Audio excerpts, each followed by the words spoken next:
Bismillah, Assalamualaikum warahmatullahi wabarakatuh. Selamat datang Bapak dan Ibu dosen yang saya hormati serta rekan-rekan teman sekalian yang saya banggakan.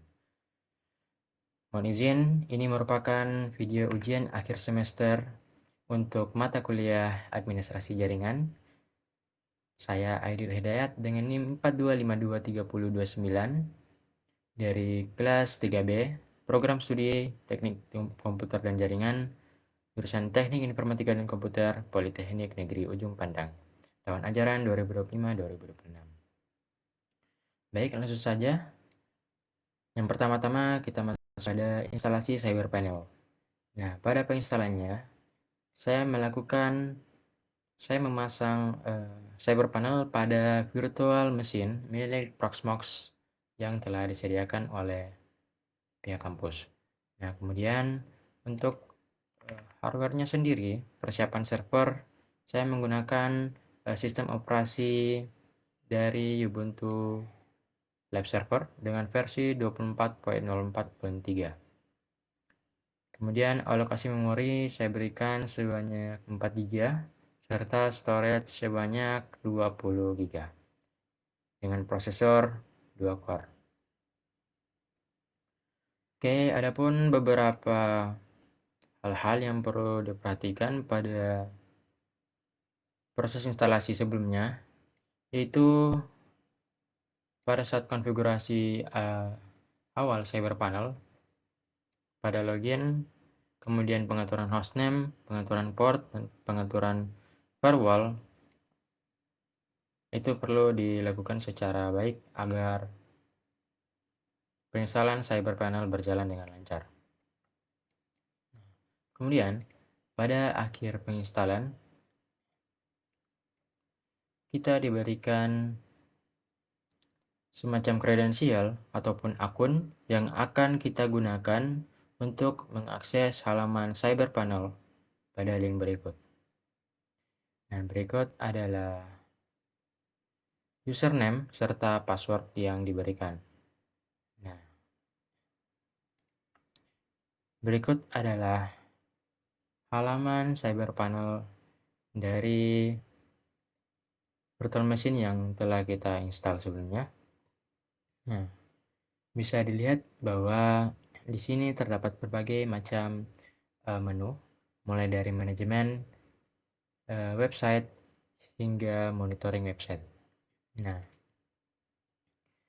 di sini tentunya kita akan fokus pada pembuatan website dengan layanan WordPress.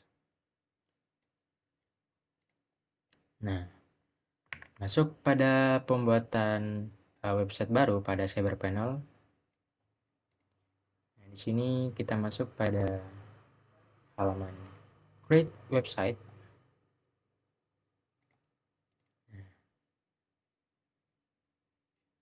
Nah, di mana di sini kita meminta untuk mengisi detail dari website yang akan kita buat, seperti package, owner, kemudian kita akan membuat domain name.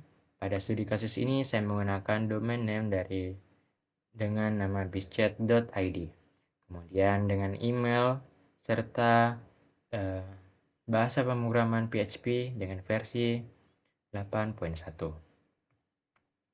Nah, selanjutnya ketika selesai mengisi detail dari website, kita akan memproses website tersebut dan sistem akan otomatis membuild website yang akan kita buat. Jika website selesai dibuat, maka tampilannya akan seperti ini. Successfully installed.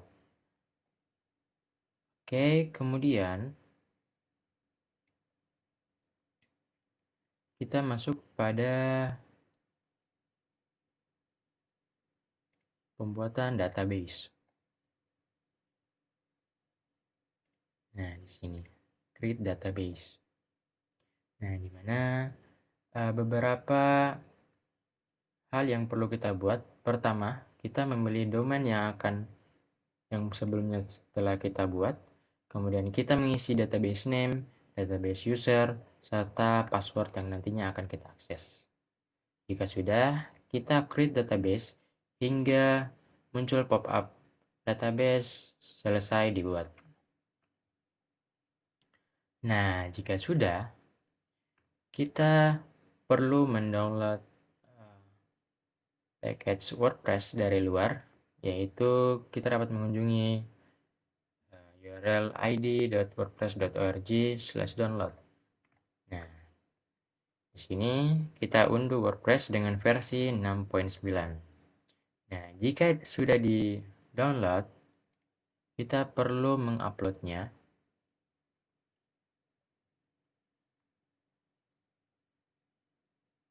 Kita perlu menguploadnya pada Cyberpanel.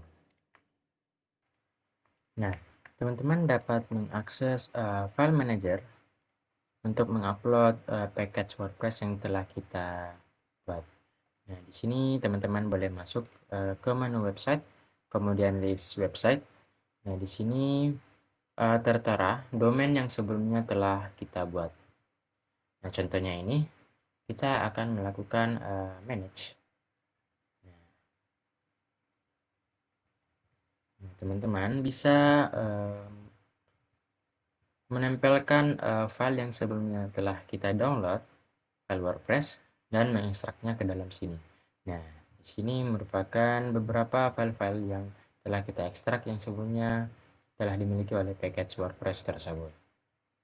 Nah, lanjut, kita diarahkan untuk mengakses halaman setup config pada package WordPress yang sudah kita upload. Nah, di sini kita akan dipandu untuk membuat akun WordPress. Nah, di mana yang pertama terdapat beberapa detail yang harus kita isi, mulai dari nama basis data, nama pengguna, serta kata sandi yang sebelumnya telah kita buat pada Cyberpanel.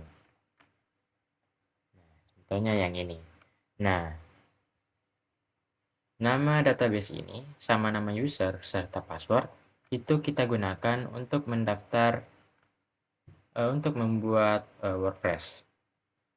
Kemudian host basis data kita buat localhost saja dengan prefix tabel wp underscore.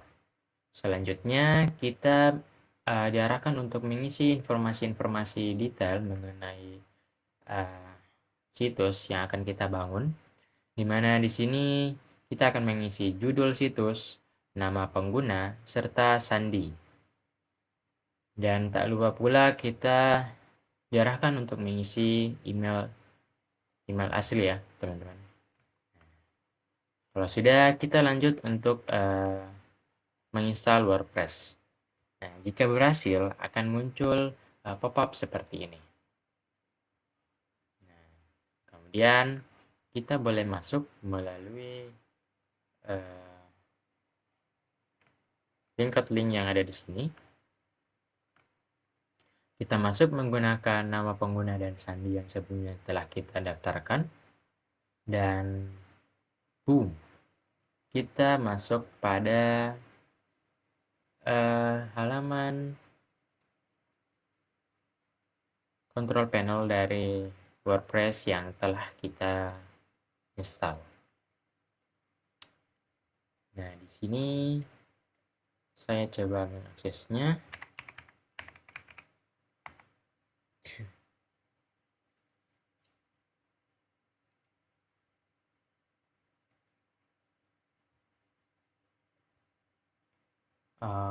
Oke, sepertinya kita terkendala karena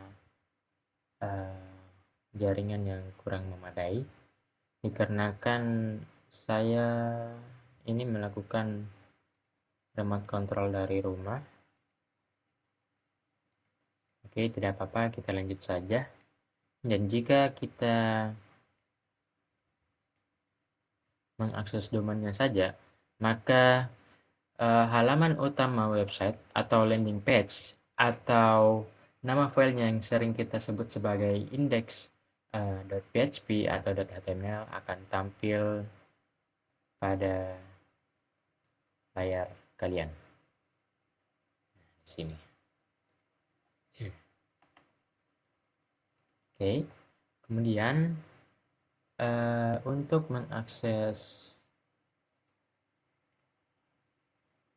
memonitoring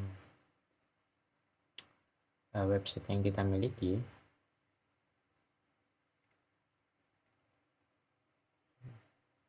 nah teman-teman dapat mengakses atau melakukan monitoring terhadap website yang teman-teman miliki pada CyberPanel ini. Nah, di sini teman-teman bisa akses yang namanya server status dan masuk di menu top proses. Nah, di sini teman-teman bisa memantau server yang teman-teman miliki, mulai dari informasi CPU, kemudian CPU yang dimuat, kemudian ada penggunaan memori, alokasi memori, serta waktu distribusi yang telah digunakan CPU. Mungkin sekian dari saya.